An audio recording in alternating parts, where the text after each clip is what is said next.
Voilà, alors ECHO est sorti l'année dernière, en fin 2008. Nous avions le niveau 1 et le niveau 2. Et cette année, nous avons le niveau 3 de ECHO qui est disponible. Alors c'est une méthode qui représente en gros 120 à 150 heures d'apprentissage par niveau. Un niveau correspond à un niveau du cadre européen commun de référence. Donc c'est prévu d'être un niveau 1 à P2. Lorsque le 4 sortira, vous allez avoir une méthode grand format, c'est-à-dire avec quand même pas mal de matériel à utiliser. Hein, on travaille quand même bien et assez dur avec ECHO. Elle a été écrite par Jackie Girardet et Jacques Pêcheur qui ont quand même pas mal d'expérience dans le domaine de l'enseignement du français langue étrangère, avec notamment plusieurs ouvrages également chez Clé International. Alors, voici le matériel proposé dans ECHO. Alors, vous avez un livre de l'élève, un cahier personnel d'apprentissage et un livre du professeur, autrement dit le guide pédagogique. Pour les trois niveaux, vous l'avez. Vous avez également, alors l'originalité d'ECHO est celui-ci, c'est un fichier d'évaluation exclusif aux professeurs. Alors, il est disponible pour le niveau 1 et 2. Alors, ce fichier d'évaluation va vous permettre justement d'évaluer, de qualifier vos élèves. Et alors, l'éditeur vous permet cette fois-ci, si c'est toléré, de photocopier les pages de ce cahier.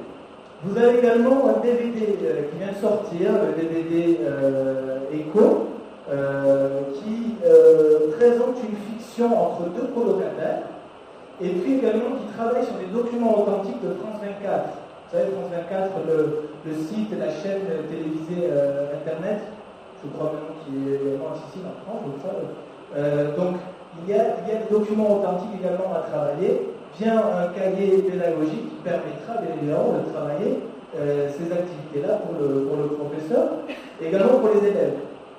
Et puis alors vous avez 3 CD audio pour la classe et un CD audio individuel pour l'élève, qui permet donc à l'élève également de continuer un petit peu ses heures de cours individuellement. Voilà. Alors, je vais vous expliquer un petit peu la méthodologie d'ECHO, parce qu'elle est quand même assez originale. Elle se démarque un petit peu de tout ce que vous pouvez connaître actuellement.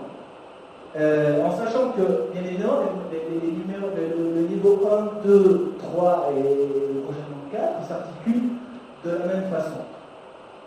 Alors, voici l'unité didactique de ECHO.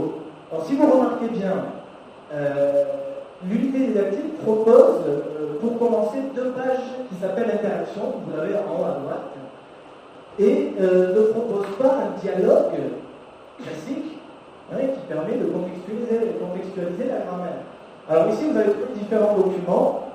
Il y a quand même certains documents de lexicaux. Déjà, vous avez ici l'UNAP qui a représenté la première page d'ECHO. L'auteur aime beaucoup le Mexique, d'ailleurs.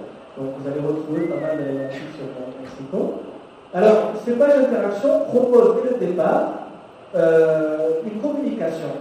Et l'élève va devoir s'efforcer dès le départ à parler. Alors, interaction ne signifie pas seulement interaction orale, mais également on développera l'interaction écrite. Et alors, à droite, vous voyez sur l'écran à droite, vous avez une petite colonne qui permet donc au professeur une articulation possible de classe. Vous allez avoir des stratégies mises en place pour développer des interactions entre apprenant et entre apprenant et professeur. Dès le départ également, on écoute et comment on prononce le français. Les particularités du français sont d'ores et déjà, dès le départ, mis en avant. Le rythme, l'intonation, la phonétique et la phonologie du français. Donc, 2 pages d'interaction. Une remarque importante, une parenthèse. ECHO ne propose pas une progression linéaire. C'est-à-dire que vous, comme professeur, et avec vos apprenants, vous avez le choix de commencer par les pages d'interaction ou bien de commencer par les pages qui suivent. Hein. C'est vous qui devez déterminer l'enseignement et l'adapter en fonction des besoins de vos apprenants. Et ECHO se prête énormément à ce contrat d'apprentissage qui peut se signer entre les professeurs et puis vos élèves. Alors, après les pages d'interaction, nous avons les pages ressources. 2 pages ressources. Alors ici, on vous présente des petits corpus qui ont une trame narrative. Et à base de dessins humoristiques, nous allons travailler tout ce qui est le méta-langage du français. La grammaire, le vocabulaire, et alors la grammaire ici se fait d'une manière inductive. C'est-à-dire que l'élève va devoir réfléchir sur le fonctionnement de la langue et puis deviner par lui-même le fonctionnement du français.